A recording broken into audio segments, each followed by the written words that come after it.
Est-ce que tu as déjà entendu, enceinte ou dans ton entourage, reste allongé, surtout ne bouge pas, surtout ne fais pas de sport? Sauf que c'est exactement le contraire qu'il faut faire.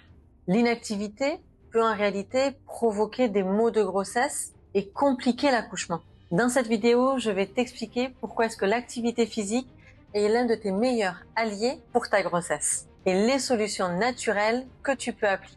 Rester inactive pendant la grossesse, oui, ça peut être rassurant pendant les premiers mois de grossesse, mais en fait, ça augmente plusieurs risques, comme une prise de poids importante, risque de diabète gestationnel, de l'hypertension, sans compter les douleurs lombaires, la fatigue et les problèmes digestifs que tu peux rencontrer. Bien sûr, sauf s'il y a une contre-indication médicale. Ce que je veux que tu puisses comprendre à travers cette vidéo, c'est quels sont les bienfaits que l'exercice physique, et je ne parle pas de sport, mais l'exercice physique peut t'apporter durant ta grossesse. Par exemple, si tu vis des maux courants que l'on dit de grossesse, cela peut venir soulager ces maux. Cela peut diminuer tes douleurs lombaires, tes nausées, la constipation. Bouger va te permettre également de pouvoir gérer ton poids et avoir un poids forme tout au long de ta grossesse.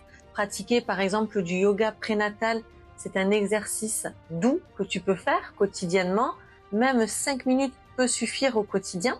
Cela va t'aider à affiner ta silhouette, accompagner bébé vers la fin de grossesse à avoir la bonne posture pour avoir une posture justement tête en bas et permettre d'avoir un accouchement naturel. Cela permet également de faciliter ton retour avec une bonne énergie après l'accouchement. C'est également idéal pour ton bien-être. Sais-tu que de faire de l'exercice physique, tu libères des endorphines, de la dopamine, les hormones dites du bonheur. Résultat, cela t'aide à avoir moins de stress, d'anxiété, un sommeil réparateur et plus d'énergie au quotidien. Je disais voilà que justement ça aidait aussi à préparer l'accouchement. Oui, mais comment?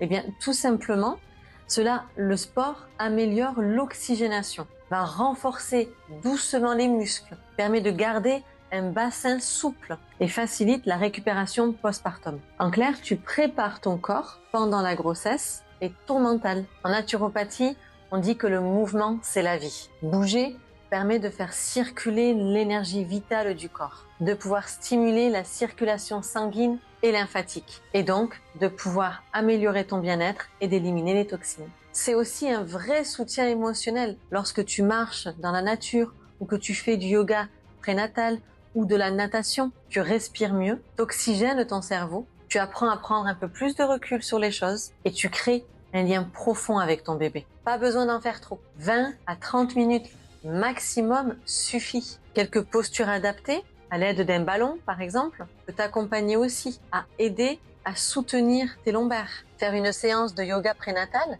1 à 2 fois par semaine suffit déjà à transformer ton quotidien et à t'accompagner émotionnellement. Donc si je résume, le pire conseil que l'on peut donner à une femme enceinte, c'est l'immobilité et de se priver d'un bien-être et d'un lien de connexion avec son bébé. Bien évidemment, je ne conseille pas de faire du sport intensif. Écoutez votre corps, c'est la clé. Seul vous peut savoir ce qui vous fait du bien. Bougez en conscience et avec douceur. Appréciez ce que vous faites et choisis toujours l'activité qui te fait du bien. Si cette vidéo t'a aidé à voir la grossesse différemment, je t'invite à t'abonner à ma chaîne YouTube, à liker cette vidéo et à la partager à une maman qui pourrait en avoir besoin. Commente et indique-moi quelles sont les solutions qui t'ont plu et qui marchent avec toi et quels sont les autres contenus vidéo que tu aimerais que je propose. Prends soin de toi, de ton bébé et je te dis à très vite dans une prochaine vidéo.